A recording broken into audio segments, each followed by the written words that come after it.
Რამდენიმე წლის წინ ერთ-ერთ გერმანულ პოპულარულ მისტიურ გაზეთში დაიბეჭდა მეტად უცნაური შოკის მომგვრელი სტატია 20 წლის კლარას შესახებ, როდესაც ის იკეთებდა სარკისტერ მაგიერს. ანარეკლში დაინახა კიდევ ერთი უცნობის სახე.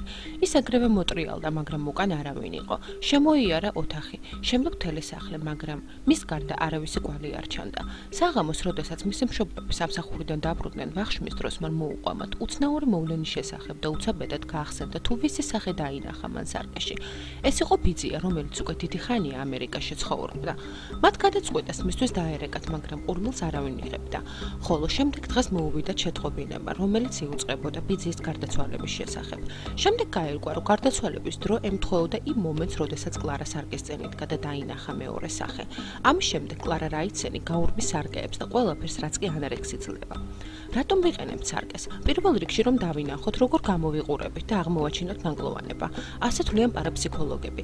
ხან მარცხნილობა არის ცუდი, ხანაც ფიგურა, გამონაყარი სახეზე. ეს ყველაფერი იწვევს ჩვენს გაბრაზებას და მოწყენილობას, შინაგან დეპრესიას, ხოლო სარკე კი ყველა ჩვენს ემოციას აფიქსირებს და რაღაც მომენტში იწყებს მის უკან დაბრუნებას.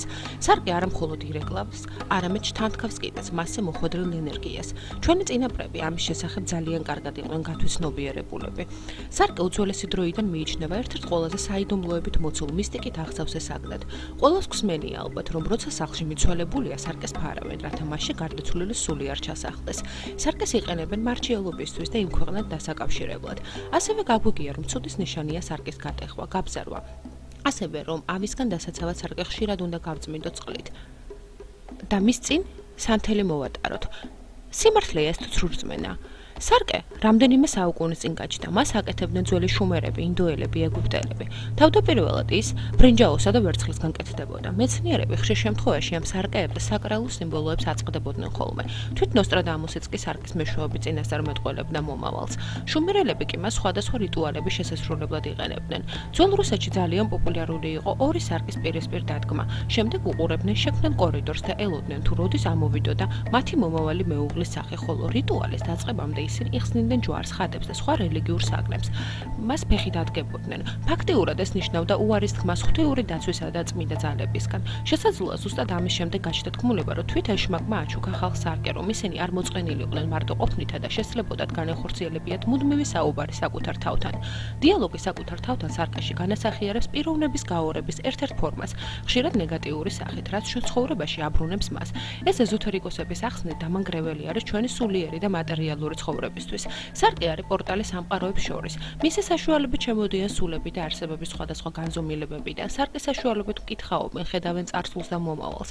სარკის დახმარებით შეიძლება სივრცეში გადაადგილება, ტელეპორტაცია. სარკეში დიდხანს ყურებით შეიძლება დავინახოთ ჩვენი წინა ინკარნაციები. არსებობს ოშოს საინტერესო მედიტაცია. ჯდებით სარკეს წინ და ნახევრად ჩაბნელებულ ოთახში, მიბრუნებული ლამპის ან სანთლის შუქზე ვუყურებთ საკუთარ გამოსახულებას თვალებში 40 წუთის მანძილზე. რამდენიმე წუთში შეამჩნევთ, რომ სივრცე იწყებს გაბუნდოვნებას და ლივლივს. იკარგება რეალობის განცდა. სარკეში ჩდება სხვადასხვა სახეები. იკარგება ჩვენი გამოსახულებაც. შემდეგ ერთი კვირის პრაქტიკის შემდეგ უფრო საინტერესო რამეები ხდება. გააკეთეთ და ნახავთ. ჩვენ ყველაზე დიდ ზეგავლენას სარკე ახდენს. ის ოდითგანვე მაგიურ საგნად მიიჩნეოდა. სარკე შეუძლია ნებისმიერი ინფორმაციის აღება და აქედან გამომდინარე ან წმენცაურას, ან კიდევ პირიქით დამთრგულ ენერგეტიკას ასხივებს. რაც უფრო ბევრია სარკეს სახლში, მით უფრო ძლიერია ეს ენერგია. სარკე აუცილებლად თავის ადგილას უნდა ეკიდოს და აუცილებლად სუფთა და მოვლილი. თუ კი უხერხულ ადგილას ჩამოკიდებთ, შეიძლება რომელიმე ოჯახის წევრს განუწყვეტელი თავის ტკივილები ჰქონდეს. ერთი სარკეს აუცილებლად შემოსასვლელში უნდა გეკიდოთ, მაგრამ პირდაპირ კარებს არ უნდა უყურებდეს. ის ქუჩიდან მოყოლებულ ენერგეტიკას გაანეიტრალებს. როცა დავიწყებული ნივთისთვის სახლში შებრუნდებით, გამოსვლისას ასევე აუცილებლად ჩაიხედეთ მასში. როდესაც სევდიან განწყობაზე ხართ, საკუთარი ანარეკლისთვის თვალებში ჩახედვა აუცილებლად გაგიუმჯობესებთ განწყობას. კარგი იქნება მისი ჩამოკიდება იმ მაგიდასთანაც, რომელთანაც ოჯახი საკვებს მიირთმევს. ეს შემოსავალს გაზრდის. სარკეში უარყოფითი ემოციები აისახება და შემდეგ გაორმაგებული ენერგიით ბრუნდება უკან. თითოეულ ქვეყანაში სარკეს განთავსების საკუთარი ტრადიცია არსებობდა, რომელსაც დღეს ბევრგან იცავენ. მაგალითად, აღმოსავლეთში სარკეს სახლის შესასვლელში კიდებენ, რათა უარყოფითი ენერგია სარკეში ასახულიყო და შენობაში არ შეეღწია. ევროპაში სარკეებს ფანჯრებში ათავსებდნენ, რათა მათ აესახათ ცუდი მეზობლის ავიფიქრები, ან ის ნეგატივი, რომელიც მოდიოდა ახლო მდგარი მავნე შენობებიდან. საავადმყოფო იქნებოდა ეს თუ საპატიმრო. პირველ რიგში გვახსოვდეს, რომ სარკეს ყველაფერს აორმაგებს. ის რისი ენერგიაც ირეკლება სარკეში ორმაგდება. თუ თქვენ სარკეში ირეკლება ეზო და ეზოშია ნაგვის ყუთი, ჩათვალეთ, რომ თქვენ სახლშია ნაგვის ყუთი. თუ თქვენ სახლში არის ძველი გაცვეთილი კარი და ის ირეკლება სარკეში, ჩათვალეთ, რომ თქვენ სახლში ორი ძველი კარია. ამიტომ მეცადეთ სარკეში აირეკლოს ლამაზი, თქვენთვის სასურველი და სასარგებლო ნივთები. მეორე, არავითარ შემთხვევაში სახლში არ შეიძლება გაბზარული ან გატეხილი სარკეს გაჩერება. ის ასტრაფოდ უნდა გადავაგდოთ. მესამე, მოზაიკური სარკეებიც ასევე არასასურველია ფენშუის მიხედვით. დაყოფილი ან დანაწილებული სარკე არის ძალიან ცუდი სააბაზანოში. ამაზე ცუდი მხოლოდ შეიძლება იყოს მოზაიკური სარკე საძინებელში. მეოთხე, იკრძალება სარკეს ჩამოკიდება შესასვლელი კარის პირდაპირ, ისევე როგორც სომხრის საძინებლის პირდაპირ. ჩათვალეთ, რომ სარკემზე მდგარი საწოლეს პირდაპირ ღალატი სმა პროვოცირებელია.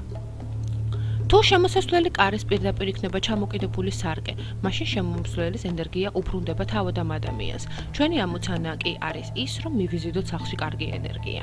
მეექვსე, ძალიან ცუდად ითვლება ფენშუის მიხედვით ერთმანეთის მაყურებელი სარკეები. ითვლება, რომ ამ დროს ჩნდება სარკეებს შორის კორიდორი, რომელიც იწვევს დაბნეულობას, შიშებს და დეპრესიას. მეშვიდე, სარკე, რომელიც უყურებს სამუშაო მაგიდას, ენერგეტიკულად აორმაგებს სამუშაოთს. თუ ასეთი სარკე არის ოფისში, მაშინ შეამჩნევით, რომ უფროსი უფრო მეტ დროს ანდობებს მუშაობას და უფრო გვიან მიდის სახლში. მერვე, ითვლება, რომ სარკეს აქვს მეხსიერება. მართალია არა ისეთი, როგორც ადამიანებს, თავისებური, მაგრამ ეს არის ნივთი, რომელიც მეხსიერებასაც და ენერგეტიკასაც ყველაზე დიდ გავლენას ახდენს გარემოზე. ამიტომ ფრთხილად მოეკიდეთ თქვენს ოჯახში არსებულ ყველა სარკეს, დააკვირდით და ეცადეთ, იგრძნოთ მისი ემოციები. თუ რა აქვს ყველაზე მეტად დამახსოვრებული, ძველ ანტიკვარიულ სარკეებსაც დიდი მოფრთხილება უნდა. თუ თქვენ გენანებათ ავეჯი ან ჩარჩურაში ჩასმული სარკე, მაშინ შეგიძლიათ გამოცვალოთ. თავად სარკე ყოველ შემთხვევაში კვირაში ერთხელ მაინც გაწმინდეთ, ის მარილიანი, სველი ნაჭრით ან ანთებული სანთლით გააკეთეთ გარშემო 3 წრე. თუ თქვენ სახლში ხშირად არიან ადამიანები, ვინც შხუბობენ და კამათობენ, მაშინ სარკე აუცილებლად მიიღებს ამ ენერგეტიკას თავის თავზე და მისი გაწმენდა საჭიროა ყოველ დღესაც კი. შეგიძლიათ სარკესთან დაანთოთ სანთელი. მეათე, სასურველია, რომ ოჯახში ერთი სარკე იყოს იმ ზომის, რომ მასში შეეძლოს ჩახედვა და თავად სრულიად დანახო ყველა ოჯახის წევრს, მაგრამ არაა სახლში საჭირო ბევრი სარკე. არის ბევრი ხერხი სარკესთან დაკავშირებით, რითიც ზოგი ხედავს მომავალს, მკითხაობენ და ასე შემდეგ, მაგრამ თქვენ არ გჭირდებათ იყოთ მაგი, სავსებით საკმარისია იცოდეთ ელემენტარული ფენშუის წესები, რომ მშვენიერი ნივთი გახადოთ სახლში თქვენი მეგობარი და მოკავშირე წარმატებისთვის. ბევრი მეცნიერი დარწმუნებულია, რომ სარკე ისევე როგორც ყოველი ნივთი გარშემორტყმულია უხილავი ველით. ზოგ სარკეს დადებითი ენერგია აქვს, ზოგს უარყოფითი, განსაკუთრებით თუ მათ წინ ხდებოდა ჩხუბი, ძალადობა და მით უმეტეს მკვლელობა. სწორედ ამიტომ მეცნიერებიც და ექსტრასენსებიც ადამიანებს ურჩევენ ექსპერიმენტები არ ჩაატარონ სარკეს წინ, არ იმკითხაონ მისი დახმარებით, რადგან სარკის დარტყმას ადამიანის მყიფე ენერგეტიკის დაზიანება შეუძლია. გარდა ამისა, ზოგიერთი მკვლევარი მიიჩნევს, რომ სარკეს თავისი მეხსიერება აქვს, ამიტომ გარკვეულ პირობებში მის მიერ დაფიქსირებული ინფორმაცია სარკიდან გადმოედინება და ადამიანზე ახდენს ზემოქმედებას. მეცნიერები მთელ მსოფლიოში ცდილობენ გამოიყენონ სარკეს ეს თვისება და ბევრ შემთხვევაში სარკეებთან მუშაობა პროფესიულ დონეზე მიდის. მე-20 საუკუნის 90-იან წლებში მეცნიერებმა ორი გლობალური, მრავალდღიანი ექსპერიმენტი განახორციელეს. ექსპერიმენტი ათასობით კილომეტრით დაშორებულ ადამიანებს შორის ტრადიციული ტექნიკური საშუალებების გამოუყენებლად ინფორმაციის გადაგზავნას ისახავდა მიზნად. ცდაში მონაწილეობდა 4000-ზე მეტი ადამიანი მსოფლიოს 12 ქვეყნიდან. ექსპერიმენტმა დაამტკიცა, რომ სარკეს მეშვეობით შესაძლებელია აზრობრივი სახეების დისტანციური გადაცემა და მიღება. სარკეს მაგიური თვისებები ჩინურ ტრადიციებში სარკეს ბოროტის განდევნის უნარი აქვს. სოციალური თვალსაზრისით ის ლოიალობის სიმბოლოა, ხოლო სულიერია თვალსაზრისით ბრძენის ატრიბუტია, რომელიც გონებას სარკეს მანერით ავლენს. დიდ მნიშვნელობას ანიჭებს სარკეს უძველესი ჩინური ხელოვნება ფენშუი, რომელიც სარკეს დადებითი ენერგიის გასაორმაგებლად და ნეგატიური დაბრკოლებისთვის იყენებს. ფენშუის მოძღვრების მიხედვით, რადგან სარკე ყველაფერს აორმაგებს, უნდა მოვერიდოთ, რომ მასში აისახოს ნეგატიური ენერგია ან საგნები, მაგალითად ნაგვის ყუთი, ძველი უსარგებლო ნივთები და რაც თავარია ჩხუბი, უარყოფითი ემოციები, რადგან ეს ნეგატიური განწყობები ადამიანს გაორმაგებული უბრუნდება. იაპონიაში სარკეს პირველსახევანი როლი აქვს. ის სამეფო ტახტთან, ხმალთან და სამ მარგალიტთან ერთად იმპერატორის საგანძურს წარმოადგენს და სამ სიმბოლოს განასახიერებს: ჩი, ცოდნა, იუსი, სიმამაცე და ჯინ, გულმოწყალება. ყველაზე ძველი და ფართოდ გავრცელებული სურწმენის მიხედვით ძალიან ცუდია გატეხილი ან გაბზარული სარკე და ის სახლში არ უნდა გავაჩეროთ. მაგალითად, ინგლისში სარკეს გატეხვა საუკეთესო მეგობრის დაკარგვას ნიშნავს და ამის თავიდან ასაცილებლად ინგლისელები სარკის ნატეხად გულმოდგენად აგროვებენ და სწრაფად დინარეში ყრიან, რაც ნიშნავს, რომ უსიამოვნებებს წყალს ატანენ. ამერიკელებიც ავის მომასწავებლად აღიქვამენ სარკის გატეხვას, ამიტომ მაშინვე $5 იღებენ და თან პირჯვარს იწერენ. ამერიკაში მიიჩნევა, რომ $5 ბანკნოტი წარმატების მომტანია. პარაფსიქოლოგების აზრით, როდესაც სარკე ტყდება, მასში დაგროვილი უარყოფითი ენერგია გარეთ გამოდის და უხილავი ენერგეტიკული ნაკადების სახით ოთახებში დიდი სიჩქარე დაჰკრის. ამიტომ ისინი გვირჩევენ სარკის გატეხვისთანავე ზომები მივიღოთ. წინააღმდეგ შემთხვევაში უარყოფითი ენერგია სახლს არ დატოვებს. სახლის რომელიმე ბინადარში დაიბუდებს და ამას თავისი საშინელი შედეგები მოჰყვება. არის ასეთი გადმოცემა, რომელიც უკრაინის ერთ-ერთ სოფელში მე-19 საუკუნის ბოლოს მოხდა. ერთ-ერთი შეძლებული გლეხის სახლში კედელზე დაკიდებული სარკე გაიბზარა, შემდეგ კი გატყდა. მოახლეს სახელად სალომეას ნატეხების აღება და გადაყრა უბრძანეს, მაგრამ მან მხოლოდ მცირე ნამსხვრევები გადაყარა, ხოლო დიდი ნატეხები სახლში წაიღო. ერთი თავის საწუხლანას დაკიდა, დანარჩენები კი თავის მეგობარ გოგონებს დაურიგა.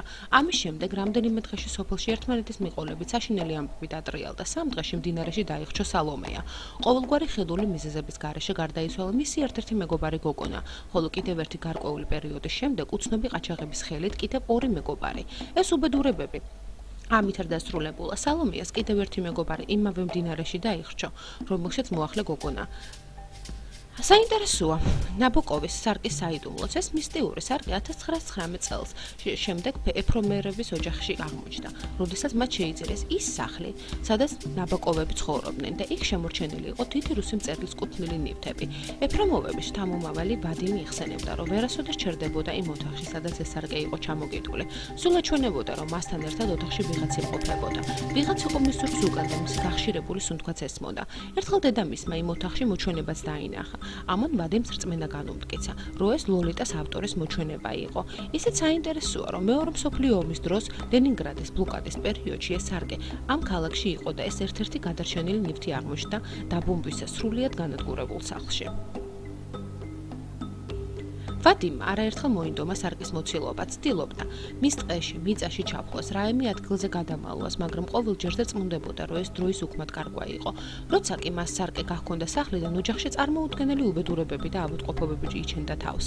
ამიტომ ვადიმი სარკეს ყოველთვის აბრუნებდა უკან. ვადიმმა ვერ გაუძლო მდგომარეობას და ბოლოს გატეხა სარკე. მეორე დღეს კი საშინელი ავტოკატასტროფის შედეგად რეანიმაციულ განყოფილებაში მოხვდა. გავრცელებული აზრი იმის თაობაზე, თუ რომელი ზოდიაქოს ნიშანს რომელი გეომეტრიული ფიგურის სარკე შეესაბამება. მაგალითად, მრგვალი, ოვალური ან კვადრატული ფორმა ზოდიაქოს იმ ნიშნებს შეესიტყვება, რომელთა სტიქია წყალი და მიწაა.